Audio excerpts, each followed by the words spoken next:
Assalomu alaykum. Bu Shomedik podkast. Agar sizga mikroinfarkt bo'ldingiz deyishsa, yugurib vrachga borasizmi yoki shunday Google ga kirib turib, yana qancha yashashingiz mumkinligini bir qidirib ko'rasizmi? Chunki buni ortidan sizga yo stent deyishadi, yo shunt deyishadi. Qisqasi, bir yurakda operatsiya o'tkazishimiz kerak deyishadi. Bugun podkastimizda oddiy vrach emas, balki mana shunaqa yuraklarni qo'lida ushlab kelayotgan kardioxirurgimiz Maqsud Murodov taklif qilganmiz va mana shunaqa operatsiyani boshidan o'tkazgan tadbirkorimiz Ismoil aka Ismoilov. Xush kelibsizlar. Akasi ochig'ini aytadigan bo'lsa, mana shu praktika jarayonida nechta yurakga perezagruzka bergansiz? Endi ancha bo'ldi. Qayta ishlatgansiz. Ancha bo'ldi. Agar 2008-yildan hisoblaydigan bo'lsak, buni 10 mingdan ziyod yurakni shu qayta tiklab, to'g'rilab, tomirlarini tiklab hayotga qaytarganmiz. Sog'lom hayotga. 10 mingdan ortiq perezagruzka. Xo'p, endi shularni misol nechtasini shu holatgacha olib kelmasa bo'lardi yoki shunaqa operatsiya qilmasa bo'lardi o'zi? 80%. 80%. Ha, shuncha operatsiyadan. 80% bu kechki pushaymon deb nomlangan operatsiyalardan. Ya'ni agar bemor, endi biz bemor deb gapiramiz, agar inson o'z hayot tarzini to'g'ri yo'lga qo'ysa, to'g'ri ovqatlansa, vaqtida o'sha me'yori bo'yicha dorilarni ham vaqtida ichsa, unda 80% holatda unga operatsiya talab etilmaydi. Operatsiya nomini hozir aytib o'tirmayman, bo'ldi-yu sizda holat. Operatsiya bo'lishdan oldin shunchaki charchavomman deb o'yladingizmi yo haqiqatda yuragingizda qanaqadir muammo borligini bildingizmi? Ya'ni qachon bildingiz buni o'zi? Hop, yurakdagi muammoni aslida yurakda emas, o'sha Coviddan keyingi осложнение deydimi, shunaqa o'pkadagi muammolar deb o'ylanilgan. Shunga qarshi davolangan qanchadir muddat mobaynida. Shu narsaga to'qnash kelganlarni tavsiyasi bilan imенно yurak sohasini bir ko'rsatish kerakligi tavsiya qilingandan keyin borib yurakni shuntirovna deydimi, o'shanaqa. Demak, siz hozir shu muammoni o'zi aslida o'pkadan yurgansiz. Shamollash oqibati o'pkaga suv yig'ilishi, o'sha koronavirus asorati deb yurilgan. Yurakga taalluqli deb o'ylanmagan bu narsa. Inson mana shu operatsiyagacha yetib keldi-da, holat yetib keldi. Xo'p, endi shu haligi patsientni hayot tarzi muammosimi yoki bu shunchaki qadarmi yoki bir tug'ma holatmi bu? Endi yoshiga qarab oladigan bo'lsak. To'g'ri aytdingiz, yoshiga qarab, chunki yoshiga qarab o'sha hayot shu paytgacha hayotini qanday o'tkazganiga bog'liq.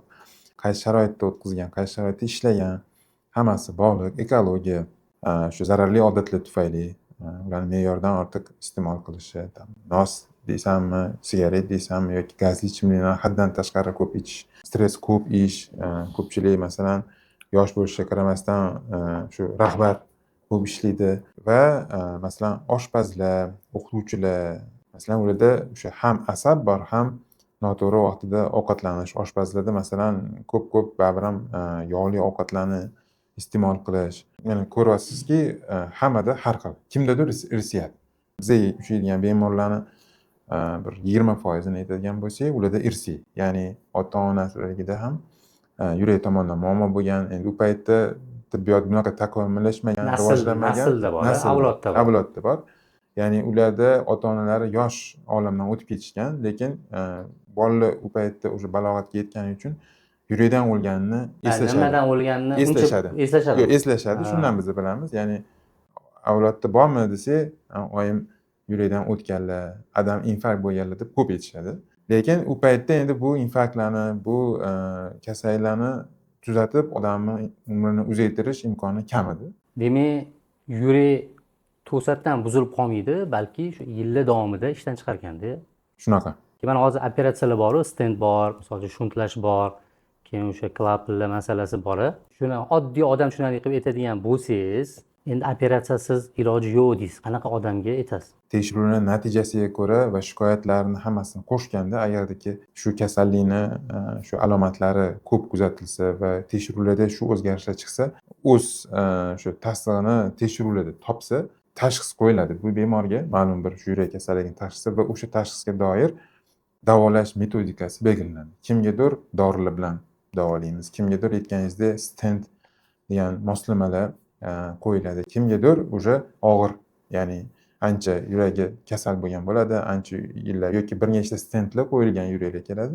Ularga endi boshqa yo'li, ya'ni shu operatsiyani ham tavsiya etishimizgacha boramiz. Ya'ni ham oddiy qiladigan bo'lsak, shu inson qaysi holatda biladi endi uni salomatligida aynan yurak masalasida xavf borligini. Bitta ikkita asosiylarni sanab bering. Asosiysi endi hammamiz yoshligimizdan masalan o'rganganmiz, tezroq yursak, zinadan chiqsak, buncha narsalarga e'tibor qilmaymiz, lekin aslida yurak kasali insonlar hansirab boshlaydi. O'sha masofa 10 yil oldin bemalol bosib o'tgan o'sha ishga borgan joyi o'zgarmadi, lekin ungacha yetib borishi o'zgardi. Ya'ni halloslab, hansirab boryapti yoki sovuq terga bosib terlab boryapti. Yoki masalan endi mana ko'pchiligimiz domlarda turiladi, kvartirniy domlarda, mana 2-chi qavatda turadiganlar har doim ishga chiqib, uyiga chiqib yurganda yaxshi edi, lekin bir 40 dan 45 dan oshganda qarasaki hansirab qolyapti. Shu asosiy hansirash, yurak notekis urishi. Yurak notekis urishi deganda to'g'risini aytaman, odatda 40-50 yoshgacha ko'pchilik o'zini urishini ham sezmaydi, yurak urishini. Aritmiyani sezmaydi ham. Ritm buzilishi. Lekin shu buzilganda odam sezadi. O'sha narsa ham ancha savol javobda bilinadi. Ya'ni yuragingizni eshitib boshladingizmi deganda ko'pchilik ha deydi. Yoki mana bilamizki yoshlikda masalan fizkulturada yugursak bir xilida o'zimizdan yuragimiz urishi quloqda eshitamiz. Tok qilib. Shu narsa odam yugurmasa ham hosil bo'lib qoladi. Ya'ni odam o'zining yuragini eshitib boshlaydi. Ana o'shandan keyin doktorga murojaat qiladi va doktor o'sha biz savol javobda bilamizki, haqiqatda o'sha yurakda qaysidir muammo bor deb tekshirib boshlaymiz. Demak, siz ikkinchi etajga chiqqaningizda hansiradingizmi? Demak, sizni yo kardiolog yo kardioxirurg kutyapti degani o'zingizga e'tibor beringlar. Nasl surishi bo'yicha savol bermoqchi edim. O'zimni misolimda aytadigan bo'lsam, odamlarni onalari, buvimlar shu 51-52 yoshda olamdan o'tganlar. Odamlarni o'zlari ham 51 yoshda olamdan o'tganlar. Hammaligi shu infarkt bilan, lekin bu narsa hamma bolalarda bir xil ko'rinadimi yo faqat bitta ikkita bolaga bo'ladimi? Mani singlarim yo ukalarim ularda bunaqa muammo yo'q. Mana buvimda, odamlarda bo'lgan muammo menda bor. Men misol uchun 46 yoshda shu stent qo'ydirishga majbur bo'ldim.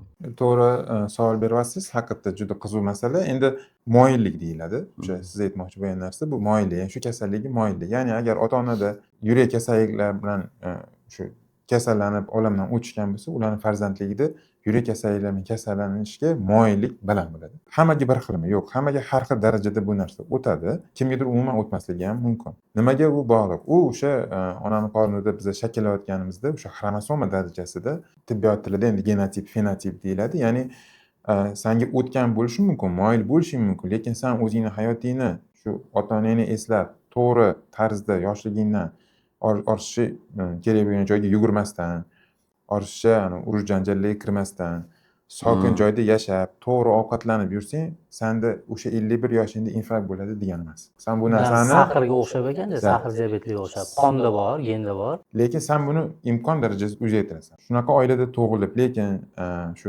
tibbiyoti rivojlangan davlatda yashasang, xohlasang xohlamasang tibbiyot seni bundan o'tkazib 90-100 yoshingga yetishingga ham ta'minlab beradi. Va teskarisi, agar sen shu tibbiyoti yaxshi rivojlanmagan yoki qoloqroq yurtda yashab, og'ir mehnat qilsang, sen u 51 yoshdan emas, 40 yoshingni o'zida o'sha moyillik tufayli yurak kasalligini tezroq o'zingda his qilishing. Siz qanaqa joyda yashayapsiz? Biz Xudoga shukr, mana yaxshi, ya'ni stabil, xotirjam bo'laveringlar. Chunki mana aytganlaridek, mana 51, 52 yoshlarda oldinlari shu yurak tufayli ba'zi odamlar olamdan o'tgan. Lekin hozir mana stentlar hayotimizga tibbiyotga kirib kelgani uchun shu shuntirovniya operatsiyasi va o'zi oddiy yurakning uzisi 2 qat ayollardan boshlab tekshiriladi. Xohlasang xohlamasang o'sha tekshiruvdan o'tganda обязательно EKG, echo tekshiruvlari kiritilganki, muammoni voqli yechimini topish, o'sha oldin masalan 10 yil oldin o'rtacha hayotda erkak kishining O'zbekistonda yashashi shu yurak qon tomir kasalliklari tufayli o'rtacha 60 yoshda belgilangan bo'lsa, statistikamizda hozir mana shu stentlash, shuntlash operatsiyalari, dorilarni to'g'ri ichish, hammasi yaxshi imkon darajada rivojlangani uchun o'rtacha 75-80 ga ko'tarildi. Hozir erkaklarimiz 50 yoshida olamdan o'tibdi, yurakdan degan gaplar ancha kamaygan. ishonchliroq Da. yurtda yashayotgan ekanmiz. Shunaqa. Mana shunga bitta anaqa so'rab olmoqchiman endi hozir hayotiy tajribadan kelib chiqqan xulosa. Mana shu O'rta Osiyo hududi, O'zbekiston, Tojikiston yoki mana shu yaqin atrofdagi ishonchli hudud emas degan fikrim bor mani. Biz oilamizda bir mana shunaqa gap yurardi ulfatlarning ichida. Sho'rvadan aql chiqmaydi yoki suyuq ovqatdan aql chiqmaydi deydi. Faqat quyuq ovqat yeymiz. Milliy mana shu hamma sharoitni bilasiz-ku, shoxonaga boramiz, boshqa shu narsalar bizani o'sha xavfga soladigan narsalarmi yo bu ahamiyati yo'qmi? Yuragini kasal hozir siz umuman hech kimga yoqmaydigan gaplarni ko'taryapsiz. Bu gaplar yoqmaydi sizga. Yo'q, endi- asosiy narsani so'raylik-da. Keyin bunga o'tib kelamiz sekin. Xalqimiz yoqmaydiganini oxirroqda ko'raylik. Agarcha ko'rishmasa ham o'tkazib yuborishadi. O'sha joyni nima kesib orqaga qo'yib qo'yaverasiz. Lekin Hozir o'zi senga- aslida joyi keldi, O'sha so'rashga savol ushlabdir, hozir kelamiz. Hozir asosiy joyni so'rab olaylik vrachimizdan. Hozir mana stent shuntlash deyildi-yu. Qaysi biri yaxshi? Ikkalasi ham yaxshi. Shikolat bilan konfet degandek gap bu. Ya'ni bu ikkalasi ham insonni shu tiqilib qolgan tomirlarini, yurak tomirlarini tiklash muolajasi hisoblanadi, amaliyoti hisoblanadi. Lekin har bittasini o'zini ko'rsatmalari bor. Agar yurak tomirlarida bitta yoki ikkita zararlanishlar bo'lsa, operatsiya degan katta gaplarni va o'zi bu narsaning umuman hojati yo'q. Hozirgi kunda o'sha bitta yoki ikkita stent qo'yish bilan masalan cheklanadi. Endi holatlar bo'ladi, ya'ni 3 ta 4 ta joyda tomirda ko'p zararlanishlar yoki bir ikkita tomirlarga umuman yopilib ketgan tomirlar bo'ladi. Bularga stentni o'tkazishni o'zi imkoni bo'lmaydi. Yoki o'sha aytganimdek bemorda bir nechta yurak kasalligi bitta yurakning ichida uchraydi. Ham tomirlarda zararlanish bo'ladi, ham klapanlarida bo'ladi. Ham yana xudo ko'rsatmasin tug'ma yurak nuqsonida bo'ladi. Shunaqa holatlarda bu bitta tomirga stent qo'yib bilan hech nimani muammoni hal qila olmaysan. Shunaqa holatlarda operatsiya tavsiya etiladiki, o'sha operatsiyada o'sha nuqsoni bor yurakni san operatsiya yo'li bilan nuqsonsiz, ya'ni sog'lom yurakka aylantirishga imkoning ham ko'p va buni foydasi ham ko'p.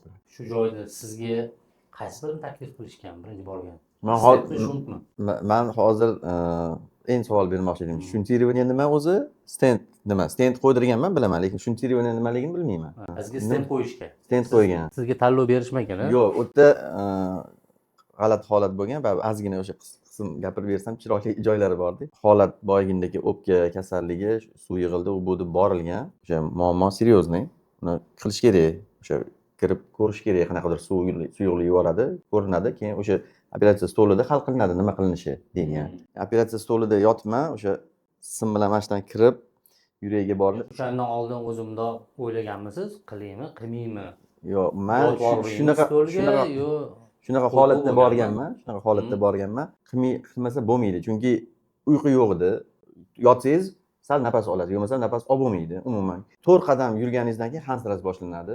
Demak siz o'ylab o'tirmagansiz. Yo'q. Yuragimni nima qilsa ham shu yaxshi bo'lsa bo'ldi. Yaxshi yursam bo'ldi. Qansiramasam bo'ldi degansizda. O'sha nafas olish qiyinlashib, nafas ola olmaydigan holatga kelingan. Chunki kislorodli maska bilan yotilardi. O'shanda ozgina uyqu bo'lardi. Yo'qmasa yarim soat, 1 soat ham uyqu bo'lmasdi. Stolga yotildi, men bu yerdan kirib ichkarida sal shamollash bor, yo'tal bor. Doktorning gapi, yo'talmay turing, men yuragingizni ichida turibman. Juda xavfli, yo'talmay. Endi qanaqa yo'tal shamollash bor, yo'talmay turasiz. Keyin uyg'oq holatingizda uyg'oq, hech qanaqa bo'lgani yo'q, narkoz boshqa narsa bo'lmadi. Odamlar juda, men ham o'zim qo'rqardim bu narsadan.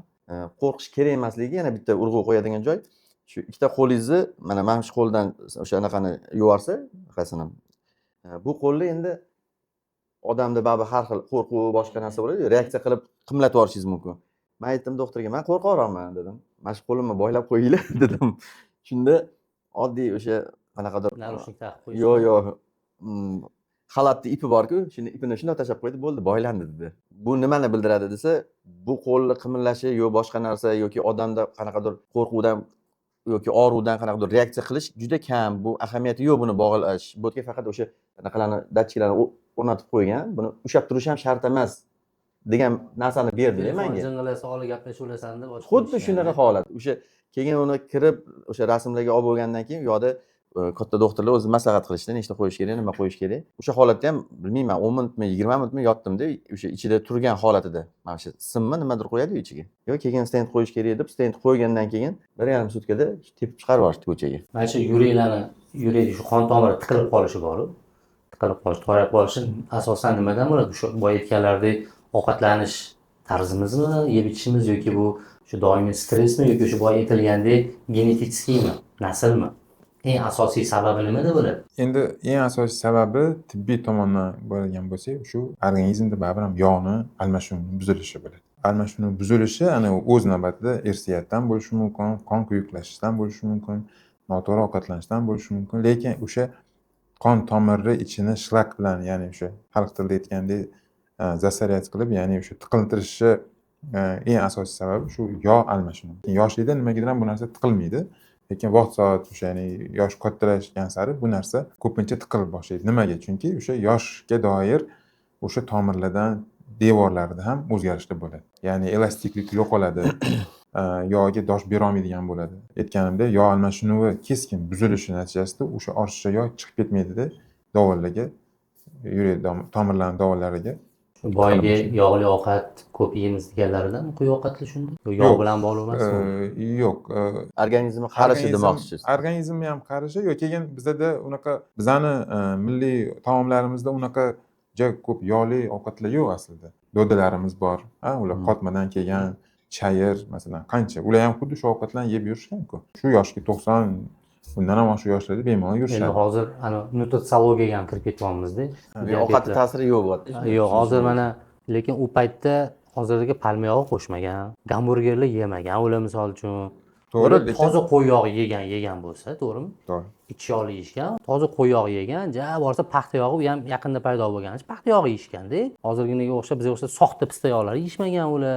Endi mana bu o'sha yana keyin undan tashqari yana harakat ko'p bo'lgan ular. Ertalabdan ketmon chopgan yoki otda yurgan yoki peshkom ko'p yurgan. Biza yurayotganimizda uydan chiqamiz, mashinaga o'tiramiz. Kecha og'aynim bilan bir gaplashib qoldik, Yaponiyada yuribdi hozir. O'sha aytdi-da, og'ayni dedi, "Men bitta ham qorin qo'ygan odamni ko'rmadim men Yaponiyada" dedi. Choyxonani ham qisqartiramiz shekilli. Choyxonaga borib olib, yonboshlab olib, osh yeyishlar-yu, yotishlarni meni yig'chirsa kerak, men shuni taklif bilan chiqaman. Unaqada qaramasa ertaga nima biz ham sekin infarkt, insultga yaqinlashyapmiz-ku degandek Choyxonani qildi. yig'ishtirmaylar, ovqatini yig'ishtiringlar. Ovqatinimi? Choyxona o'zi qovursin. Choyxonani nimagadir almashtiramiz, diydor g'animat ovqat bilan emas u degandek qildi. Men bitta anaqani qo'shmoqchi edim. Mana shu vrach tavsiyasi. Endi tanishlar bor, ular ham stend qo'ydirgan. Ularga nimagadir dieta tavsiya qilishgan. Lekin menga vrach dieta qilish kerakmisan? Yo'q dedi. Stend qo'ygandan keyin, "Yo, siz любой narsani yeyavering, hech qanaqa muammo yo'q. Faqat dorilarni o'z vaqtida iching. 7 xil dori 8 mahal ichiladi, bittasi yarimta bo'lib ichiladi. Lekin dieta qilish degan tavsiya yo'q, sizda yo'q" dedi. Shu demak, ovqatni bunaqa kasalga kelishini unaqa ahamiyati kamroq bo'lyaptimi shunda? Aytaman-ku, biza insoniyat shunaqaki, har doim mas'uliyatni boshqa yoqqa qo'ygisi kelaveradi. Har doim. Kimdir javobgar bo'lsa. Kimdir javobgar, lekin u Ovqatni emas. so'ng ko'ramizda. Doktor ruxsat berdi menga, Shunaqa. dieta qilmay yeyaverdim, yeyaversa odamlar deyman. Mana o'sha Yaponiyadagi u do'stingizni ham mana esladingiz. Masalan, ovqatlarni ham mana eslamiz. Choyxonalarni ham yig'ishtirib tashlamoqchi biza. Aslida o'sha biza kimgadir mas'uliyat qo'yib, shu tufayli shu narsa bo'ldi deb ko'p o'ylaymiz, lekin hammamiz masalan bilamiz 2 kere 2 5 masalan to'g'riligini, to'g'rimi? 5 deb o'ylamaymiz hech qachon. Bizni yoshligimizdan o'rganganmiz-da, misol stakanni tushirib yuborsa yoshligimizda, tushirib yubordim demaydi hech kim, tushib ketdi yoki sinib ketdi. O'sha aytgandek hech kim o'zini aybdor qilmaslikka harakat qiladi, u tabiiy u. Tabiiy. O'shanga ham masalan bizani sohada ham, ya'ni biz kasallikda rakursida bu narsani qaraydigan bo'lsak, haqiqatda kam harakatlik. Boradigan joy manziliga shu eshigigacha bo'lsa iloji bo'lsa mashinada borishlik. Masjidni tagiga mashina qo'yib qo'yish. Ya'ni o'sha televizorni ham shu pultini iloji bo'lsa shu o'g'illarimizga, farzandlarimizga olib kelib ber deyish. Yana harita xonada televizor bor, nari xonaga chiqib televizor ko'rishga erinadi odam, shu o'tirgan joyda ko'rib ko'radi. Buni men endi to'g'risi har doim boshqa qarayman. Mana endi ko'pchilik safarlarda yuradi, mana ko'radi. Shvedskiy stol degan narsa bor. Ya'ni bu o'sha bo'jibotga borsang, senga ovqatni har xilini qo'shadi. O'zi hamma o'zini o'sha me'yoriga qarab. Bizda me'yor yo'q, xohlagancha Shunaqa. ko'p. Ya'ni mana u ham ular aybdor emas. Ularda turistlar Dubaydan, Yaponiyadan va boshqa anaqalardan keladi. Lekin shularni masalan e'tibor tarelkasiga qarasang, ular shu hamma narsa bor edi, hamma narsa bepul bo'lganda shu bundan ozgina yeb ko'rib chiqib ketadi. Postsovetskiy MDH davlatlarining odamlarining tarelkasi o'zgargan. U to'la bo'ladi. Yana setting ham savolishadi. Va u talinki bitta bo'lmaydi. Shu imkon bo'lsa hammasini yeb ko'rsada. Shu berildimi? Hozir berildi. Shu paytda hammasini yeb olish. unda sen borib cho'milmoqchi bo'lgan joying yoki dam olmoqchi bo'lgan dam olishga aylanmaydi. U kilogrammni ko'paytirib kelib, o'zingga o'zing muammoni, kasalliklarni yuqtirib keladigan joyingga aylanadi. Stent dedik, mana sizga stent qo'yilgan. Shu stentni mana oddiy odamlar tushunadigan qilib, oddiy tushuntirib bering shuni. Stent nima o'zi, u qanaqa bo'ladi? Jarayon qanaqa bo'ladi? Odamlar oldin stentni temirdirdi, prujinkadirdi. Hozir Man o'sha hali ham sekin-sekin prujina qo'ygan hamma- deb o'ylayman. Hamma mana stent deydi. Ya'ni stent bu shu kengaytiruvchi moslama, oddiy qilib aytganda. Shu toraygan joyi kengaytirib, karkas qilib shu ushlab turadigan moslama bo'ladi. Tomiri shlanka deydigan bo'lsak, o'sha shlankani ichiga nimadir tiqilib qolgan bo'lsa chetiga, shu ichiga jo'nastirib, bundoq ochib kengaytirib qo'yadi, kengaytirib qo'yadi shu toraygan joyini. va u shu titandan zanglamaydigan, nafaqat temir, u qoplangan bo'ladi. Ya'ni dorilar bilan to'yingan bo'ladi. Uzoqga yetadi. Uzoqga yetadi. Da. Qanchaga taxminan shu bitta stent? Endi- Garantiyasi bormi? Yo, anaqasiga qarabmi, firmasiga qarab? Ha, endi stentlarning ham turlari bor. Stentlarni o'sha qaysi dori bilan qoplanganligi bor. Stentlarni qaysi odamga va qaysi sharoitda qo'yilishiga bog'liq. O'shanga qarab umri har xil. Bir ikkita stentlar shoshilinch ravishda qo'yilgan stent bo'ladi. Ularni masalan umri qisqa. Uni qo'yilishidan maqsad o'sha paytda infarkt bo'lib turgan odamni hayotini saqlab qolish, bevaqt o'limni oldini olish uchun shans beruvchi moslama bo'ladi. Ya'ni tiqilib qonga tashna bo'lib turgan yurakni qon o'sha tomirini ochib, qon berib turishi uchun qo'yilgan stentlar bo'ladi. Ko'pchilik qiziq joyi shu, mana shu ko'krakni yorib turib, yurakni ochib turuvchi tomirga qo'yadimi stentni? Yo'q, o'sha bu mana Ismoil aka aytgandek, qon tomirdan kirib, Qaysi qon tomirdan? shu qo'li Qo'ldagi katta qon tomiri, venadan kiriladi. Bilakdagi shu arteriya degan tomirga kirib, o'sha tomir orqali sim orqali borib yetkaziladi yurakni o'sha toraygan joyiga, tomirga va o'sha yerda rentgen paytida o'sha ko'rib, o'sha joyda kengaytirib qo'yiladi, yopiq joyga kengaytiriladi. Distansionni deydi-yu, ana o'sha yerdan qo'ldan turib o'sha narsani ochib, tomirni tiklab Demak, beradi. yuragiga hech Yo'q, qanday kesmaydi. yo'q, Necha hech muddat qanday vaqt ketadi bitta stent qo'yish? Hozir mana bir nechta stent qo'yish ham bor dedingiz-ku, mana bir dona stent qo'yish necha vaqt egalik? Professionallar qo'lida 15 minut. 15 minutda stent qo'yib chiqib ketadi. Bemalol. Bitta vaqtda o'zida 2-3 ta stent qo'yish mumkin, qon tomiri. Ha, u ham tomirga bog'liq. Agar bir nechta tomirda bo'lsa, qaysi biri eng yonib turgan bo'lsa, ya'ni eng ko'p torayish darajasi ko'p bo'lsa, ana o'sha yerga birlamchi tezroq stent qo'yishga harakat qilinadi, qon yetkazish uchun. Asosiy nechta tomirga qo'yiladi shu yurakdagi? Yurakda 4 ta asosiy tomir bor. O'sha yurakni o'zini ta'minlaydigan qon tomiri mushaklarimiz. Ha. O'shalarni, o'sha 4 ta tomirdan qaysi biri eng baland darajada menga qon ber deb turgan bo'lsa, oddiy xalq tilida, o'sha tomirga birinchi ochirtib qo'yiladi. Mana hozir mani tushunchamda o'sha prujina tushunaman hali ham. Hozir aytganingizdek maxsus temir dori bilan qoplangan. Borganda mana bunaqa ochilishi uchun u prujina xususiyati bo'ladi. Kengaytirish xususiyati. Kengaydi, qo'ydi. Endi shu qancha muddatgacha shunda ushlab tura oladi? U surilib bu yoqqa bu yoqqa ketmaydi. Yo'q, surilib ham ketmaydi, u butun umr turadi, qoladi. U o'sha ichidagi dorisi, o'sha dori bilan qoplangan bo'ladi. Dorisi o'tib turuvchi qondan o'sha yog'larni o'sha yerga boshqatdan yopishishini yo'l qo'ymaydi. Shu kanalga stent qo'ydingiz. Endi naryoqda yana to'silgan bo'lsa, shu stent orasidan o'tib ketaveradi keyingi stent? Ha, bemalol o'tadi. Tajribamizda shu 10 yil oldin bemorlarda stentdan keyin torayish holatlari ham uchradi va o'sha yerda ham stent ichiga yengitdan stent qo'yish bemalol mumkin. Ichidan yana. Ichidan bir xillarda o'sha dori tezroq yuviladi yoki masalan bemor u biza aytgan tavsiyalarni umuman bajarmaydi. O'sha holatda xohlasang xohlamasang yana o'sha yog'ni qon quyuqlashishi, yog'ni konsentratsiyasi oshishi qonda va boshqa sabablarga ko'ra o'sha stent ham aytganingizdek torayib boshlaydi yoki undan keyin torayishlar ko'payib ketgan bo'ladi. Demak, bizning vazifa o'sha stent orqali kirib, undan keyingi torayishlarni birlamchi stent qo'yib yana ochiladi. Lekin stentning ichida ham o'sha proses kuchayib, ya'ni yopilayotgan bo'lsa, o'sha yerga yengitdan stent qo'yish olmaysizda yana ustiga qo'yib qo'yasiz. Ustiga ichidan yana ochib. Mana hozir doktorlarning tavsiyasi bo'yicha yana tajribadagi narsa. Endi 8 ta dori, ya'ni 7 xil dori 8 mahal ichiladi. Bu ko'p emasmi? Mana shu asosiy bu ham ko'p uchraydigan savollar. Haqiqatda oddiy xalq tilida ichim apteka bo'lib ketdi deyishadi. Yoki masalan yashashga berasizlarmi deydi. Men ovqat yeb umr ko'raymi yoki faqat dorilar ichaymi deb. O'sha bemorni asosiy dorini ichmay qo'yish sabablari shular. Doriga bog'langan odam tinch yasholmaydi-da. Masalan, o'zini otpuskalarini yoki o'tga borishlarini rejalolmaydi. Chunki постоянно miyasida dorini olib olishim kerak. Ana, Dorim tugab qolsa, haftalik ha, tabletkalar dorim sog' olish kerak. dorim tugab qolsa nima qilaman? Men borgan joyda masalan dam olishga, modbotga borsa, u dori qolmasa, bo'lmagan bo'lsa nima qilaman? Xavf paydo bo'laveradi. Doriga berkitib qo'ygan odammi faqat shunaqa xavf bilan yashaydi. O'shanga hozirgi kunda mana ko'ryapsizlar, borgan sari tibbiyotda dorilarni kompleksi, ya'ni kombinatsiyasi, ya'ni shu farm kompaniyalarimiz tomonidan 2-3 ta dorini bitta yaxlit doriga o'tkazish yo'llari ancha ko'p chiqilyapti. Ya'ni 2-3 ta oldin ichilgan dorilar hozir bitta dori shaklida Bitta chiqariladi. tabletkada 2-3 ta 2-3 tabletkan ta dozasi ingredient, bor. dozasi ham bor, xili ham bor. O'sha qaysi Bir-biriga bir-biri bilan teskariga teskari chiqishmaydi. chiqish mezonlarini o'rganib chiqilgan. O'shalarni bitta qilib kamaytirish. Ya'ni hozirgi kunda yurak operatsiyasidan keyin stentdan keyin ba'zilar 2 ta yoki 3 ta dori ichadi xolos. Hozirgi kunda? Unaqa 7 ta, 8 ta ichadiganlar juda kam.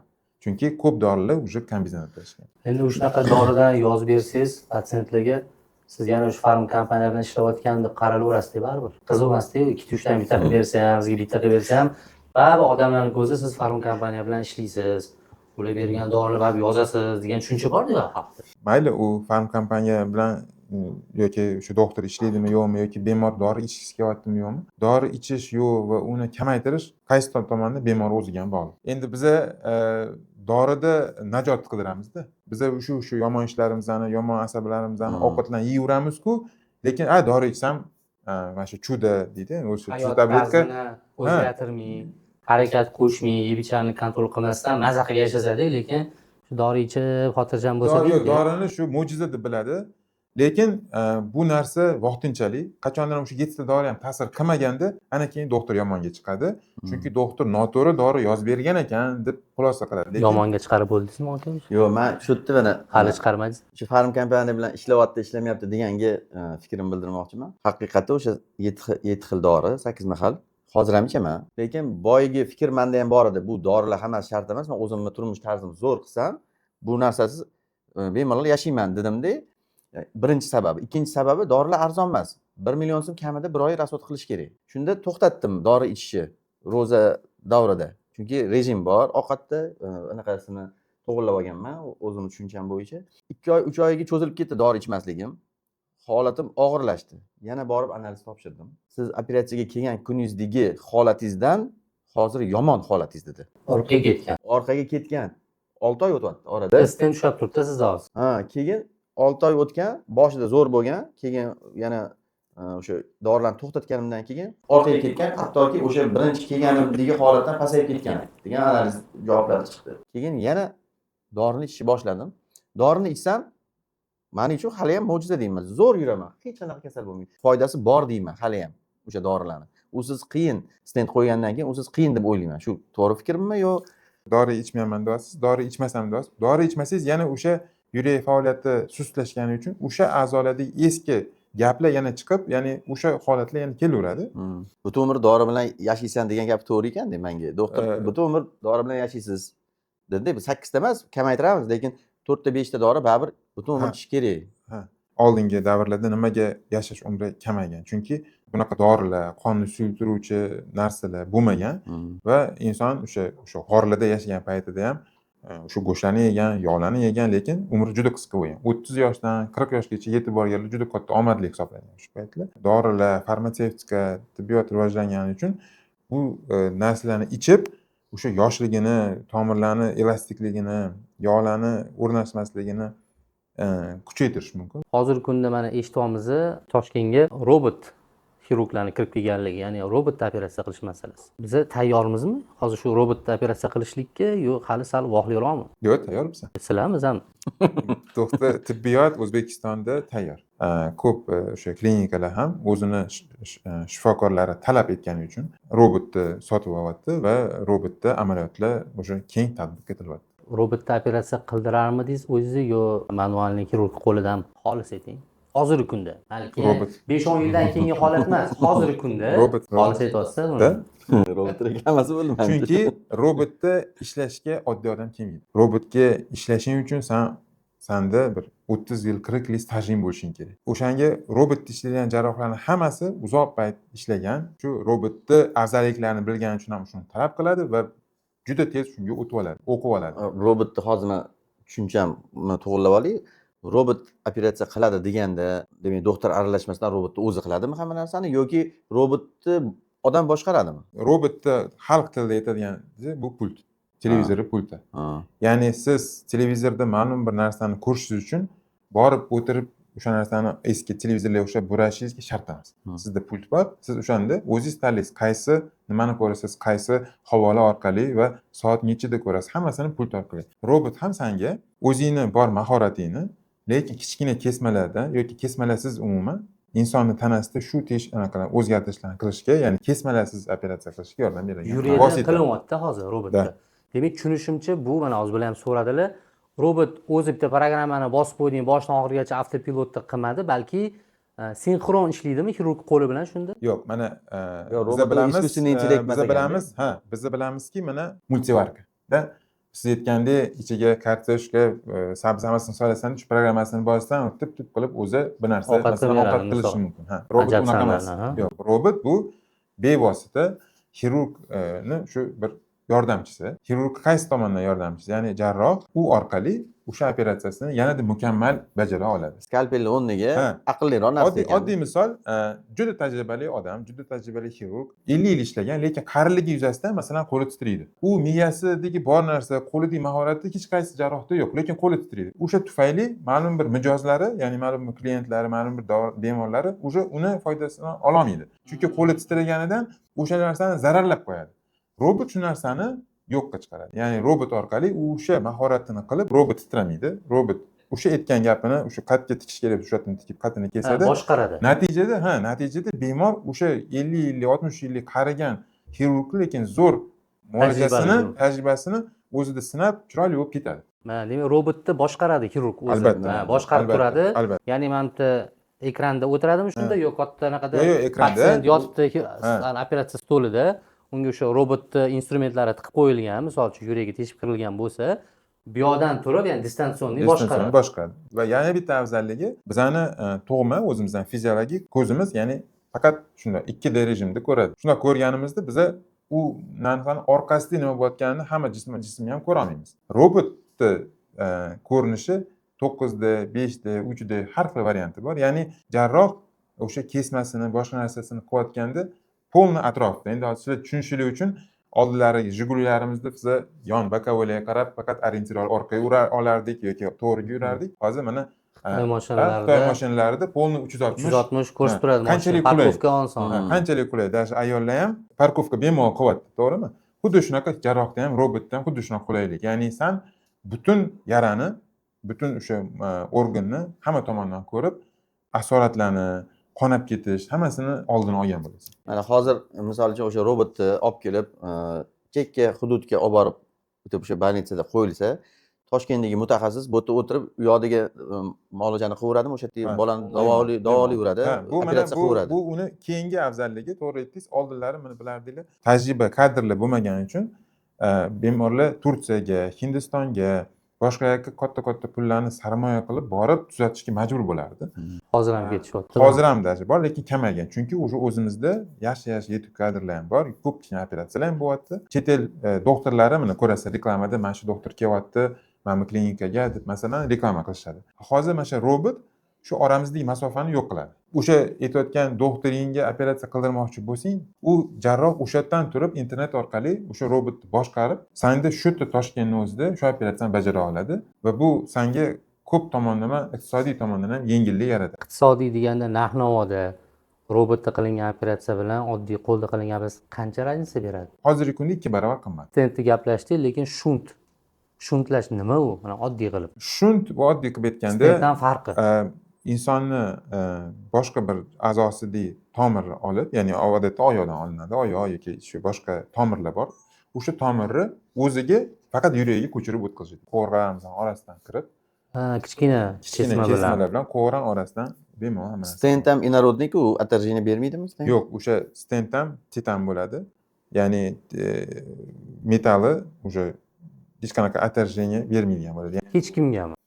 Yo, protsenti bormi? Milliondan bitta odamni berishi mumkin. Misol uchun hozirgi kunda biza mana shu tabletkalarni qanaqadir O'zbekistonda giyohi bilan almashtira olamizmi? Yo'q, albatta. Endi omma xalq odatda shunaqa narsalarni eslab qoladi. Shu sohada agar ish faoliyat yuritsangiz bilasizki, qanchadan qancha o'zbek olimlari, O'zbekiston ishlab chiqqan dorilar dunyoda ham o'zini kuchiga ega. Masalan, yurakni ritmini to'g'rilovchi Allopenin degan dori o'zimizda ishlab chiqarilgan, o'zimizda ixtiro etilgan va uni butun dunyo ishlatadi hozir. Haligacha O'zbekistonga shu dori uchun rahmatini aytadi.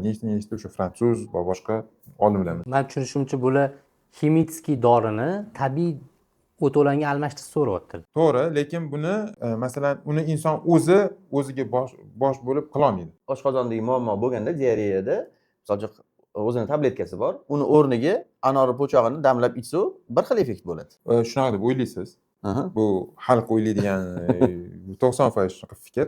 Lekin siz o'sha anor qayerda yetishtirilgan? O'sha anor po'chog'iga qanaqa dorilar yetkazilganmi yo'qmi, tabiiy holatda o'sganmi yo'qmi? O'sha anor po'chog'ini to'g'ri siz tayyorlaganmisiz? Ya'ni ichida o'sha foydali narsalari qoldimi yo'qmi, uni oddiy xalq qatdan bilsin. Hozirgi kunda masalan u anor masalan achimasligi uchun boshqa davlatlardan kelib ustiga yog' suradi, terisiga boshqa narsalar qiladi. Ya'ni buni siz aytganchalik oddiy qilib ishib qo'yib shunga ishonib qo'yish juda noto'g'ri narsa. Chunki o'shanga bizada ishonib keyin stentlari va boshqa tomirlari tiqilib qolish darajasi juda ko'p. Chunki unda emas ayb.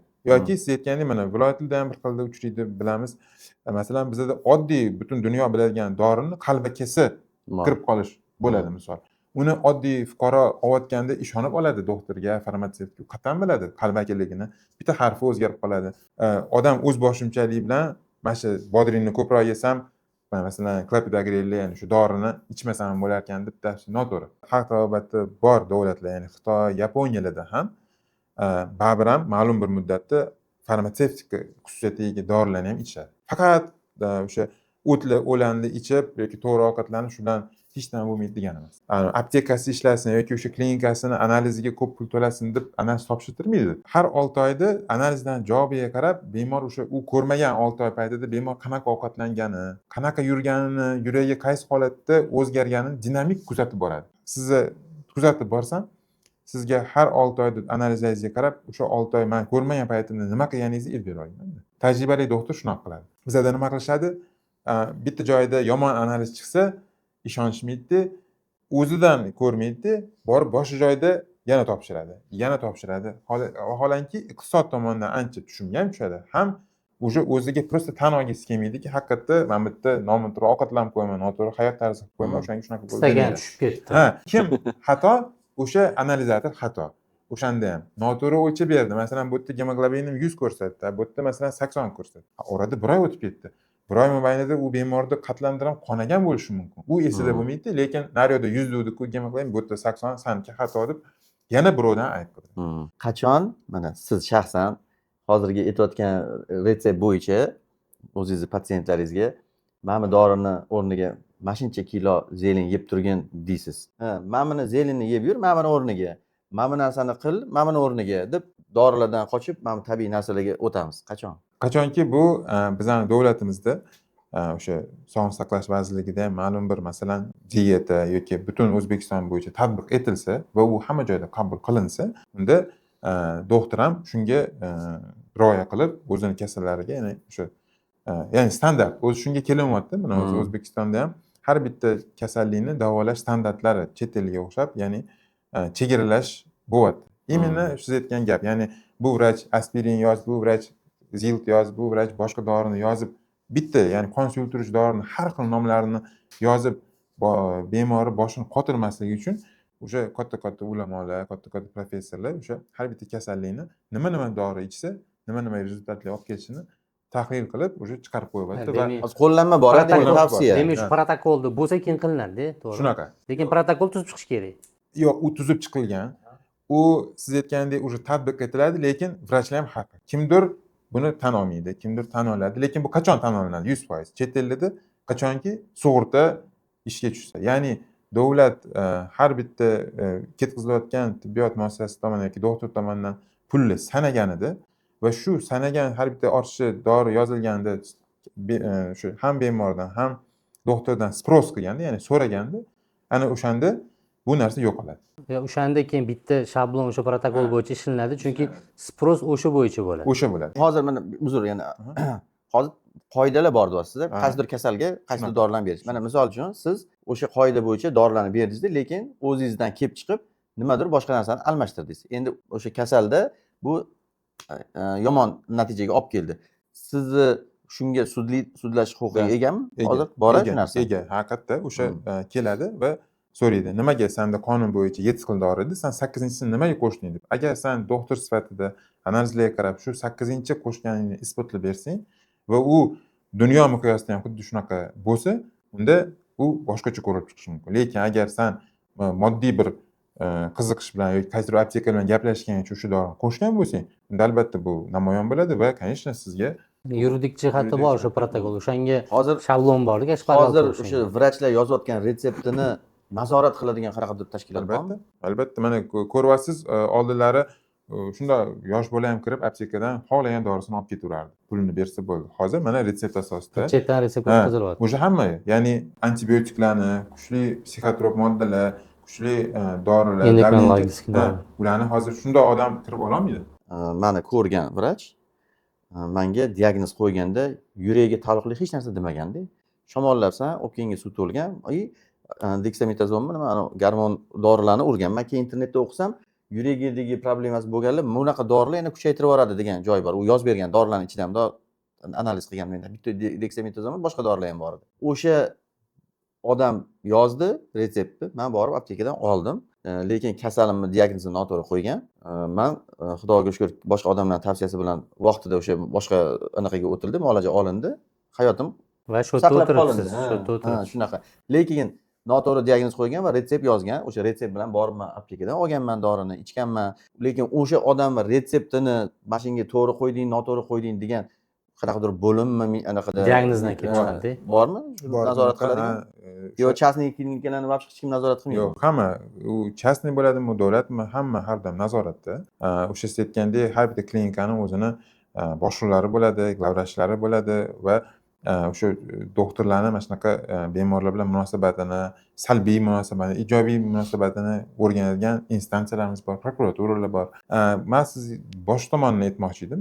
Ya'ni mana siz aytayotgandek vrach noto'g'ri tashxis qo'ygan degan gapga bemor o'zini holatini vrachga to'g'ri yetkazganmi degan savol ham katta o'rinli. Masalan, men bemor bo'lib vrachga kelib, o'zi tishim juda qattiq og'rib, yiringlab yotgan bo'lsa-yu, men bemor vrach mendan sizni nima shikoyat qilyapsiz? Boshim og'riyapti desam, vrach agar sizni o'sha boshidan oxirigacha ko'rib, tishingizni tekshirmagan bo'lsa, chunki siz unga shikoyat qilmadingiz, uni vaqti ham chegaralangan. U sizga 1 soat vaqtdan keyin hammasini ko'ra olmaydi yoki ma'lum bir o'sha rentgen yoki qanday bir tekshiruvlari o'sha sizni ko'rayotgan joyda yo'q. O'shanga sizni shikoyatingizdan kelib chiqib, shikoyatlaringizdan ma'lum bir tashxisni inobatga olib shu dorilarni yozgan bo'lishi mumkin. Lekin siz o'zi boshida unga noto'g'ri shikoyatlaringizni aytgansiz yoki yashirgansiz. Unda vrach aybdor emasda. Mani o'zimni shaxsiy case olaylik mana. Men bordim. Menda nima holat bo'lyapti? Nafas ola olmayapman. Men doktor emasman-ku, nimadanligini bilmayman. Men nafas ola olmayapman. Mana shunaqa holatda yotganimdagina nafas olamayapti. Va qo'lim uvishyapti, yo yana boshqa bir anaqalarni aytyapman. Hamma показатель men oddiy odam sifatida sezayotgan narsamni aytyapman. O'pkamni eshitib ko'ryapti, boshqa narsani ko'ryapti, o'ziga qilyapti, boshqa qilyapti-da, keyin o'sha vaqtdagi omma hamma shamollash bilan kasallanyapti-yu, hamma bir xil muolaja ketyapti. Meni ham o'sha guruhga qo'shib muolajani qilyapti. Yonimda yotganlar hammasi o'sha deksametazon boshqa dorilarni olyapti.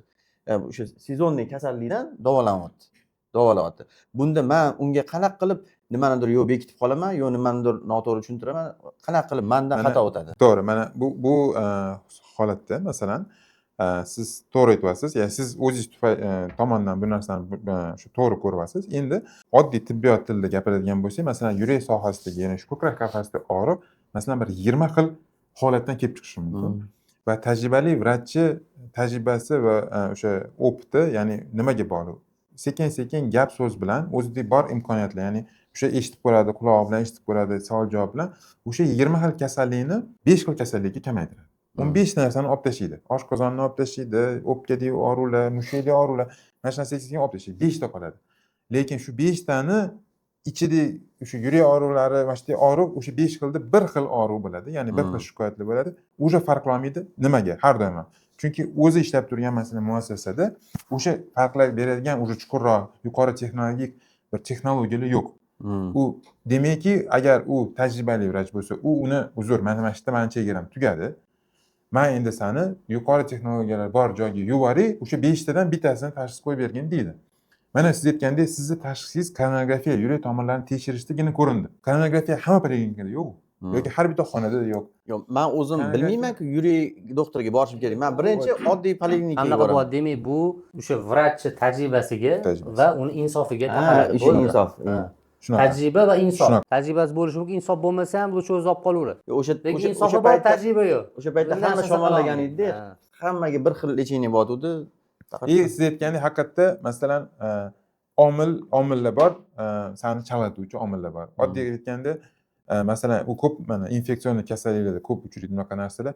Mana 5 ta 6 ta kasal bemor masalan bir xil shikoyat bilan bir xil bilan bitta muassasadan keldimi, bo'ldi.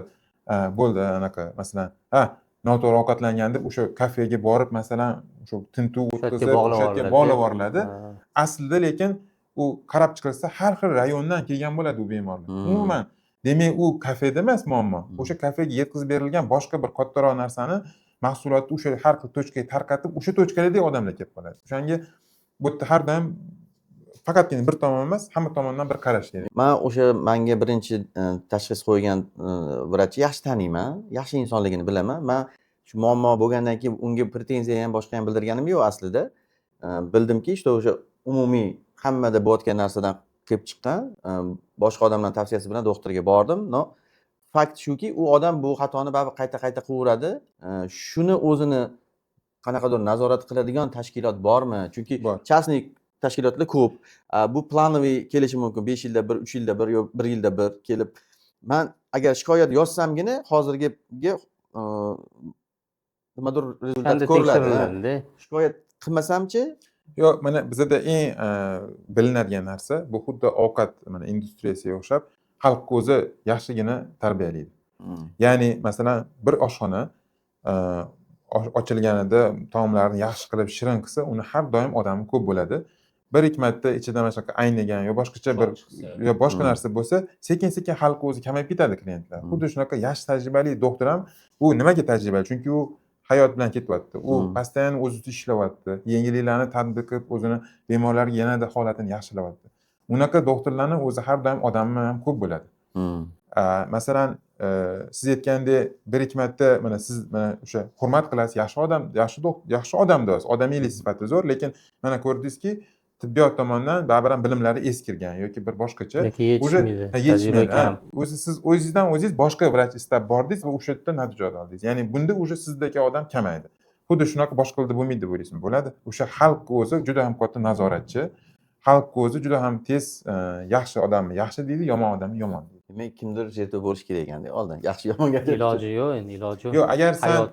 agar Har kim xato qiladi. agar sen har doim topda deydi bizda hozir. Topda bo'lishni xohlasang har doim o'zingni ishlashing. Chunki 50 yil oldingi yozilgan kitoblar hozir umuman ta'sir qilmaydi. Chunki u paytda odam yuragiga Yashash tarzi ham boshqa bo'lgan, hammasi. yeb ichar boshqa bo'lgan, umuman insonlar boshqacha bo'lgan. Boshqacha Hozir bo'lgan. boshqa. O'shanga sen xohlasanmi har doim topda turishga, odamiylik sifatingni ham, doktorlik sifatlaringni o'zingni ishdan ishlashing kerak. Zerikishing kerak emas, dangasalik qilishing, sevishing kerak edi. O'sha narsani qo'llab borishing kerak. Chunki masalan, mana oddiy aytamiz, oddiy mana ko'z doktorlari ham oldin gadjetlar deymiz mana telefon orqali ko'z nuri pasayishini bilishmagan. Chunki telefonlar o'zi bo'lmagan bunaqa narsalar. Lekin hozir shu kasallik bor. Endi masalan 50 yil oldingi tugatgan oftalmolog do'da masalan ko'z nurini o'sha telefon ko'p, kompyuter oldida ko'p o'tirgandan pasayganini eski davolasa hech qachon davolamaydi. Chunki bu sababi boshqa, o'sha bu zararlanishi, to'rpardan zararlanishi, u nurlarni umuman boshqa nurlar. U eski paytda u narsa bo'lmaganda. O'shanga o'xshab, lekin hozirgi o'sha nurlarni qanaqa to'xtatib, qanaqa ta'sirini ko'zga kamaytirishini bilgan vrach u to'g'ri davolaydi. Mana bunaqa ochki taqib olgan deydi. Shunaqa. Mana hozir kardioxirurg bo'lib, endi bu xosroq savol. Davlat klinikalarida ishlash bilan xususiy klinikada ishlash orasidagi farq. Mana siz unda ham bunday ishlab ko'rganmisiz? Ha. Haligacha ishlayman, ham davlatda ishlayman, muassasasida ham xususiyda ishlayman. Qaysi birida vrachga bosim ko'proq, ya'ni o'sha rahbariyat tomonidan, glavavrachlar tomonidan? Soddalashtiraman. Misol uchun baribir bilamizki, hozirgi kunda kapitalizmda yashayapmiz, bozor iqtisodiyotida yashayotganligimiz uchun xususiy klinikalarda daromad patsientlarni oqimidan bo'ladi baribir. Demak, qancha ko'p patsient keldi va qancha ko'p patsient operatsiya stoliga yotdi degani bu o'sha kirim degani. Davlat muassasalarida mana shunaqa narsa kuzatilmasa kerak, chunki u yerga odam o'zi keladi, qanaqadir patok boshqacharoqda u yerga.